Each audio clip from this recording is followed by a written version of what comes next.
فرعون کو اس نے وہ خواب دیکھ لیا تھا کہ ایک ستارہ اٹھے گا اور پھر وہ گرے گا تو میری ساری سلطنت کو تباہ کر دے گا۔ نجومیوں سے اس نے پوچھ لیا، اس نے کہا کہ ایک بچہ پیدا ہوگا جو تیری سلطنت کو تباہ کرے گا۔ چاہیے تو یہ تھا کہ وہ توبہ کرتا، لیکن اس نے کیا کیا کہ اس نے بچوں کو قتل کرانا شروع کیا۔ یذبحون ابناءکم، ذبح کرا دیتا تھا تمہارے بیٹوں، اور بچیوں کو وہ زندہ رکھتا تھا۔ تو حضرت موسیٰ جب پیدا ہوئے تو ان کی والدہ نے پتہ کیا کیا، ان کو ایک صندوق میں بند کر کے دریا میں بہا دیا۔ اب دریا میں بہتے جا رہے ہیں تو ماں تھی تو پریشان بھی ہو گئی، ان کی ہمشیرہ کو کہنے لگی ذرا دھیان رکھنا کدھر جاتے ہیں۔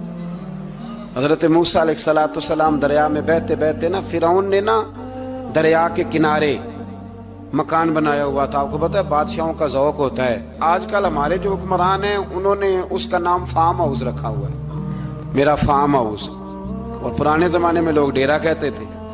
تو اس نے بھی اس طرح کا فارم ہاؤس بنایا ہوا تھا۔ وہاں پہ حضرت موسیٰ علیہ السلام تیرتے ہوئے تابوت کے اندر، صندوق کے اندر جا رہے ہیں۔ فرعون اور ان کی بیوی حضرت آسیہ بے اولاد تھیں، بڑی تڑپ تھی بیٹے کی، وہ بھی وہاں کھڑی تھی۔ صندوق تیرتا ہوا آیا تو فرعون نے کہا کہ جاؤ پکڑ کے لاؤ دیکھو کیا ہے۔ جب وہ لے کے آئے نا تو آپ کی ہمشیرہ جو نگرانی کر رہی تھی پریشان ہو گئی کہ یہ تو اس کے ہاتھ لگ گئے، یہ تو اب مار ڈالے گا۔ لیکن جب خوبصورت اور چمکتا ہوا بچہ دیکھا تو بی بی آسیہ کہنے لگی یہ بنی اسرائیل کا ہے ہی نہیں، یہ تو پتہ نہیں کہاں سے بہتا ہوا یہاں آ گیا ہے، تم ایسے ہی چھوڑ، یہ پتہ نہیں کہاں سے رکھ نہ لیں، رکھ نہ لیں۔ تو حضرت موسیٰ علیہ السلام وہ کہنے لگا نہیں انہی کے ہیں، موسیٰ علیہ السلام اسی کے ہیں۔ تو آسیہ کہنے لگی تیرے تو سر پہ نا بس بھوت ہی سوار ہو گیا، ہر وقت وہی لوگ تجھے یاد رہتے، یہ پتہ نہیں کہاں سے بہ کے آیا۔ اب رکھ لیا، مان گیا فرعون۔ آپ فرعون کے گھر میں جو اس لیے بچے مروا رہا تھا کہ میری سلطنت حضرت موسیٰ پیدا نہ ہو جائیں، تو اسی کے گھر میں پرورش پانے لگے، اسی کے گھر میں۔ اب عورتیں منگائیں گئی دودھ پلانے کے لیے، تو حضرت موسیٰ علیہ السلام کسی بی بی کا دودھ نہیں پیتے، تو آپ کی ہمشیرہ نہ وہیں دائیں بائیں گھومتی رہتی۔ تو کہنے لگی جناب آسیہ سے کہ میں ایک بی بی کو جانتی ہوں، بڑی صاف ستھری ہے، مجھے امید ہے یہ بچہ اس کا دودھ پیے گا۔ تو فرعون کہنے لگا دوڑ کے لا، تو وہ اپنی والدہ کو لے کے آئیں تو حضرت موسیٰ نے فوراً دودھ پینا شروع کر دیا۔ فرعون کو پھر تھوڑا شک ہوا۔ ایک روایت یوں بھی لکھی ہے بعض لوگوں نے کہ فرعون ایک دن اٹھایا ہوا تھا حضرت موسیٰ کی، ابھی تھوڑی سی عمر تھی، تو آپ نے اس کی داڑھی پکڑ کے تو ایک گھونسا دے مارا، جلالی تو شروع سے ہے نا۔ تو کہنے لگا آسیہ تو مان نہ مان یہ بچہ وہی ہے۔ تو حضرت بی بی آسیہ کہنے لگی کہ تجھے غلط فہمی ہے، یہ وہ نہیں ہے۔ اس نے کہا دیکھو نا یہ تو اٹھاتی ہے تو پیار کرتا ہے، اور میرے جب قریب آتا ہے تو اس کے لب و لہجے میں تلخی محسوس کرتا ہوں۔ اس نے کہا بچوں کو کیا پتا۔ خیر ایک طرف اس نے کھانے پینے کی چیزیں رکھ دی، ایک طرف انگارے رکھ دیے، وہ بھی حضرت آسیہ کہتی ہیں کہ تجھے سمجھ آئے بچے بچے ہوتے ہیں۔ حضرت موسیٰ بچے تو تھے پر تھے تو اللہ کے نبی نا، اللہ کے نبی تھے۔ جب اس نے کہا نا یہ بچے ہیں تو حضرت موسیٰ علیہ السلام بجائے انگاروں کی طرف جانے کے، نبی تھے، وہ سیدھے کھانے پینے والی چیزوں کی طرف بڑھنے لگے۔ فرعون کہنے لگا آپ بتا۔ اللہ تعالیٰ نے حضرت جبریل کو بھیجا، انہوں نے کہا ادھر نہیں جانا آپ ادھر جائیے۔ تو آپ آگ کی طرف گئے اور ایک کوئلہ اٹھا کے زبان پہ رکھ لیا۔ تو آسیہ کہنے لگی سمجھ آئی، بچے کو کیا پتا کدھر جانا ہے کدھر نہیں جانا، اگر وہ اتنا ہی خیال ہوتا وہی بچہ ہوتا تو آگ۔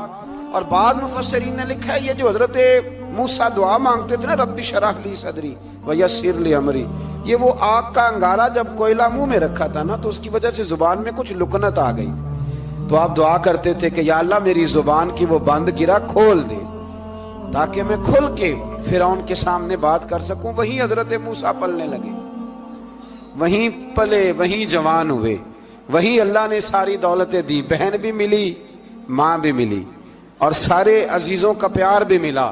اسی گھر کے اندر اللہ نے پرورش کا۔ موسیٰ بھی فرعون کے گھر میں پلنے لگے، اور جب جوان ہو گئے تو فرعون کے ہاں جو ظلم ہوتا تھا حضرت موسیٰ اس پر بول پڑتے تھے، جلال فرماتے۔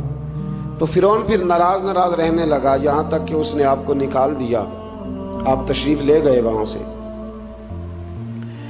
تو حضرت موسیٰ ایک دن شام کے وقت دوبارہ آئے بستی میں، لوگ سوئے ہوئے تھے، تو دو آدمی، ایک بنی اسرائیل میں سے اور ایک فرعون کی اپنی قوم میں سے، وہ دونوں آپس میں جھگڑ رہے تھے۔ لیکن وہ جو حضرت موسیٰ کی بنی اسرائیل کی قوم کا شخص تھا، اس پر وہ قبطی، وہ جو فرعون کے قریبی لوگوں میں سے تھا، وہ ظلم کر رہا تھا اور بوجھ اٹھانے کی بات کر رہا تھا۔ اب اس نے حضرت موسیٰ کو پکارا کہ یہ دیکھے میرے ساتھ کس طرح کی بات کر رہا ہے، تو حضرت موسیٰ کا ارادہ بھی نہیں تھا، آپ نے بس اس کو سمجھایا، پر کچھ لوگوں کو سمجھ، تو حضرت موسیٰ نے پھر ایک مکہ مارا، ایک گھونسا مارا، صرف ایک ہی۔ یہ کئی تگڑے اور دلیر اس طرح کے بھی ہوتے ہیں کہ گھونسا ایک بھی برداشت نہیں کرتے، وہ ایک مارا، آدمی دھڑام سے زمین پہ گرا اور ماری گیا۔ حضرت موسیٰ کا ارادہ نہیں تھا لیکن وہ مر گیا۔ حضرت موسیٰ علیہ السلام نے اس بات پر اپنے رب سے استغفار بھی فرمائی، قرآن کہتا ہے کہ انہوں نے معافی چاہی کہ اللہ میرا ارادہ نہیں تھا۔ بہرحال اگلے دن نا حضرت موسیٰ دوبارہ آئے، وہ سنا کرتے تھے نا ہم کہ بیوقوف دوست سے عقل مند دشمن بہتر ہوتا ہے، وہ کم از کم دشمنی تو عقل مندی سے کرتا ہے نا، لیکن جو بیوقوف دوست ہو بیوقوفی۔ حضرت موسیٰ دوبارہ آئے تو وہ بنی اسرائیلی اگلے دن کسی اور سے جھگڑا کر رہا تھا، پھر اس نے مدد کے لیے پکارا تو حضرت موسیٰ کہنے لگے مجھے لگتا یہ ہے کہ تیری عادت ہے، تو خود بڑا جھگڑالو ہے، تو نے روز نیا جھگڑا شروع کیا ہوتا ہے۔ حضرت موسیٰ جب اس کی طرف بڑے نہ ڈانٹنے کے لیے تو اس نے شور کرنا شروع کر دیا، کہنے لگتا ہے جس طرح آپ نے اسے کل قتل کیا تھا مجھے بھی قتل ہی کریں گے۔ یہ انسانوں کا مزاج ہے کہ آپ جب تک کسی کے طبیعت کے مطابق چلیں گے وہ راضی رہتا ہے، اور ذرا آپ اس کی طبیعت سے ہٹتے ہیں تو وہ شور کرتا ہے۔ اس نے کہا جی آپ مجھے بھی لگتا ہے ماریں گے۔ حضرت موسیٰ کلیم اللہ علی نبینا علیہ السلام کے بارے میں جب اس نے شور کیا تو بات پھر فرعون کے دربار تک گئی، وہ تو پہلے ہی بہانہ تلاش کر رہا تھا۔ اس نے کہا ڈھونڈو، پکڑو اور معاذ اللہ شہید کریں گے۔ کسی نے آ کے خبر دی کہ آپ جہاں سے ہجرت کر جائیں، اس لیے کہ آپ کے لیے یہاں حالات درست، اور بھائی یہ چھوڑ دیا کریں بات کہ فلاں آدمی کے حق میں فلاں جگہ حالات کیسے خراب ہوئے، تو نبی کریم علیہ السلام مکہ چھوڑ کے کیوں آئے، حضرت موسیٰ علیہ السلام نے ہجرت کیوں فرمائی۔ یہ ایک ایسی عجیب بحث ہے جس کو لوگ بلا وجہ چھوڑ دیتے، بلا وجہ چھیڑ دیتے ہیں۔ اور بالخصوص ایک خاتون نے ایک دفعہ مجھے پیغام دیا تو میں بڑی اس کی بات سن کے مجھے عجیب لگا، وہ کہنے لگی کہ دوسری جگہ میری شادی ہوئی ہے، مجھے طلاق ہو گئی تھی، تو مجھے ایک تانا روز سننے کو ملتا ہے تو اتنی اچھی ہوتی تو وہاں نہ رہ لیتی۔ تو بھئی یہ کوئی تانے والی بات ہے؟ کوئی ضروری ہے کہ بیوی غلط ہوتی ہے تو طلاق ہوتی ہے؟ اللہ کے محبوب علیہ السلام کی دو صاحبزادیوں کو ابو لہب کے دو بیٹوں نے طلاق بھیج دی تھی، کس کی غلطی تھی؟ تو آپ کیا کہہ سکتے ہیں یہاں کیوں طلاق؟ تو اتنی جلدی بات تھوڑی کر دیں گے آپ، تھوڑی احتیاط فرمائیں بولنے میں۔ تو حضرت موسیٰ علیہ السلام وہاں سے نکلے اور آپ مدین کی طرف چلے گئے۔ مدین وہ علاقہ تھا جہاں فرعون کی حکومت کوئی نہیں تھی۔ حضرت موسیٰ جیسے ہی وہاں پہنچے تو ان کے اندر ایک جذبہ تھا، ظلم ہوتا نہیں دیکھ سکتے تھے۔ جب وہاں پہنچے تو انہوں نے دیکھا لوگ اپنے اپنے جانوروں کو گھاٹ پہ پانی پلا رہے ہیں، اور دو خواتین ہیں وہ بالکل پیچھے کھڑی ہیں۔ تو حضرت موسیٰ کلیم آگے بڑھ کے کہنے لگے تم کیوں نہیں پانی پلاتی؟ تو وہ کہنے لگی ہمارا بھائی کوئی نہیں، باپ ہمارا بوڑھا ہے۔ اللہ اکبر۔ مجبوری یہ ہے، ہم ہیں بھی پردہ دار گھرانے کی، مجبوری ہماری یہ ہے کہ جب تک یہ سارے لوگ پانی پلا نہیں لیں گے اتنی دیر تک ہماری باری نہیں آئے گی۔ تو حضرت موسیٰ کلیم اللہ علیہ السلام فرمانے لگے اچھا یہ بات ہے تو جانور مجھے دو۔ وہ ہو یہ رہا تھا کہ چونکہ مرد پانی پلا رہے تھے تو اور جتنے بھی مرد آتے جاتے تھے وہ گھستے جاتے تھے اور عورتیں بیچاری کھڑی تھیں۔ حضرت موسیٰ جھٹ سے آگے بڑھے، پیچھے ہٹو۔ ان دو خواتین پاک باز عورتوں کے جانوروں کو پانی پلایا اور پھر آپ دوبارہ وہیں بیٹھ گئے۔ وہ بیبیاں جلدی جلدی گھر گئیں، جا کے اپنے والد سے کہنے لگی ابا جی کمال ہو گیا، اس بستی میں ایک ایسا آدمی ملا ہے جو عورتوں کی طرف دیکھتا ہے تو نیکی کرنے کے لیے آگے بڑھتا ہے، جو مجبور اور بے کس کے لیے اچھے جذبات رکھتا ہے۔ فرمایا جلدی لاؤ۔ کچھ مفسرین اور طرف بھی گئے ہیں لیکن جمہور نے لکھا ہے کہ وہ حضرت شعیب علیہ السلام تھے۔ حضرت